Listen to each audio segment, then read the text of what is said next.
ఇది మన రుద్రాక్ష చెట్టు. చాలా చిన్నది, కానీ ఇప్పుడిప్పుడే పెరుగుతోంది. ఈ మధ్య కాలంలోనే నాటాము. చాలా పెద్ద చెట్టు అవుతుంది, చాలా పొడుగు పెరుగుతుంది. నార్మల్గా ఇది రుద్రాక్ష కాయలు వచ్చిన తర్వాత మళ్ళీ మీకు చూపిస్తాము.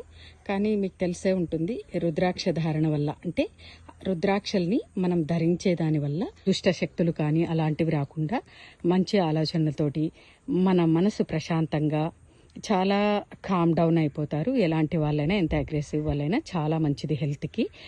అది అంటే స్నానం చేయడం వల్ల రుద్రాక్షలు ధరించేదంతా ఆరోగ్యానికి కూడా చాలా మంచిది. వీలైతే రుద్రాక్షని ధరించండి, కానీ దాన్ని పాటించాల్సిన రూల్స్ ఉంటాయి కదా, దాన్ని తెలుసుకొని పాటిస్తూ ఉండండి. నైట్ టైంలో వేసుకోకుండా కొంచెం మాంసాహారము వాటికి దూరంగా ఉండడానికి ప్రయత్నిస్తే ఇంకా మంచిది.